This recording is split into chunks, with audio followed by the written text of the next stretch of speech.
บายดีเนาะพี่น้องเนาะนี่พวกเราส่งบุญคำภาระคือเก่าเนาะพี่น้องเนาะนี่คำสิพาพี่น้องของเราไปกินตำมีเนาะพี่น้องเนาะคำสิพาพี่น้องเรามากินตำมีเนาะพี่น้องเนาะเผ็ด10 บาทเนาะพี่น้องเนาะพี่น้องเนาะมันจะเป็นตำมีเนาะเผ็ดพี่น้องเนาะตำมีพิเศษนี่มาฮับสมกันเนาะพี่น้องเนาะใส่เผ็ดประมาณ100 หน่วยเนาะมากินเบิ่งมันสิเผ็ดสันใดพี่น้องเนาะมาฮับสมกันนำกันเลยเนาะพี่น้องเนาะ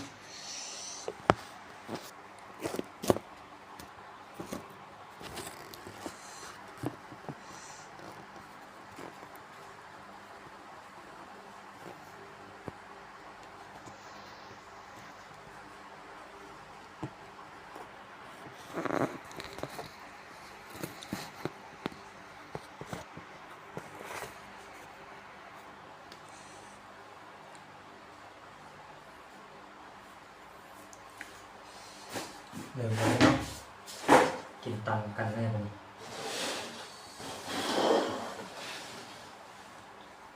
พี่น้องเนาะตำมีเนาะ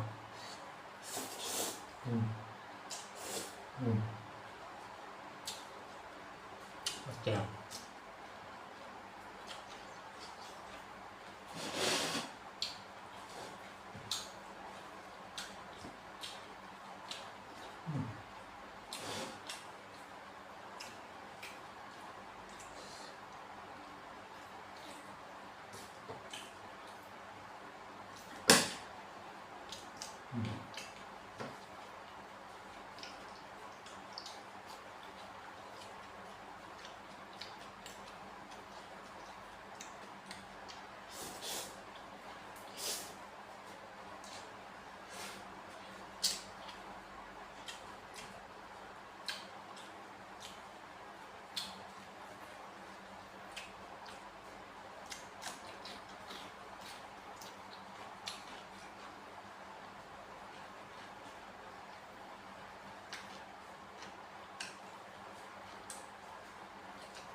เดี๋ยวพี่น้องเนาะเป็นเลย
ต่อพี่น้องไปกด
เผ็ดหรือไม่เนาะ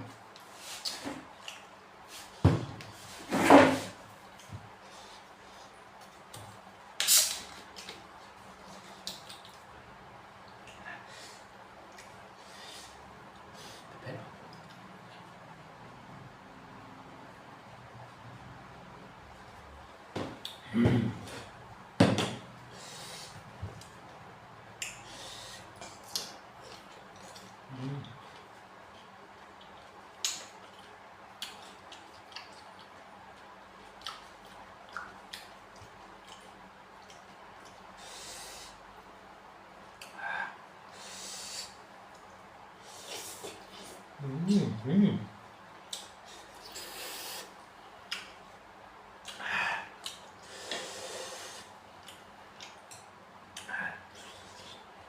อร่อยหน่อยอร่อยแปดหน่อย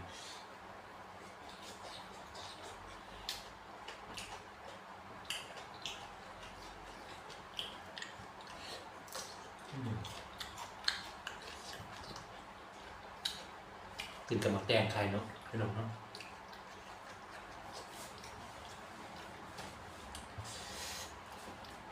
ตำมีกับเผ็ดเสร็จเป็นลายหมด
ไปแทบไปแล้ว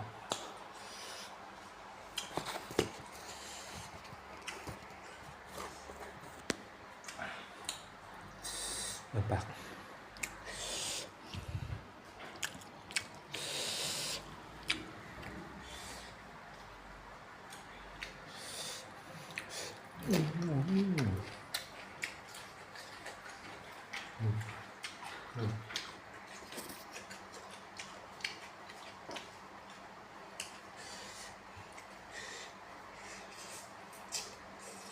ใช่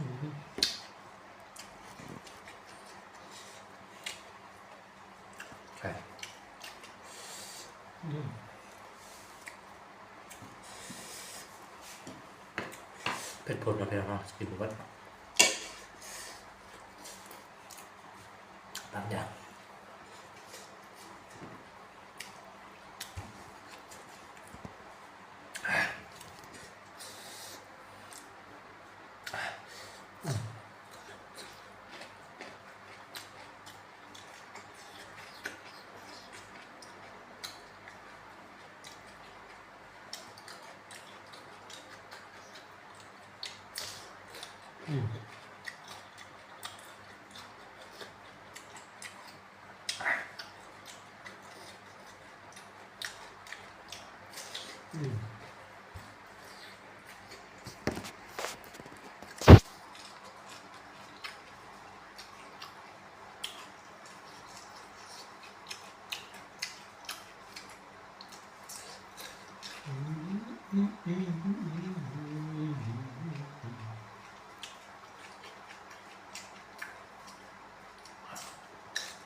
เผ็ดไปเอาไปเอาเนาะเผ็ดเอเลี่ยปากแดงเลย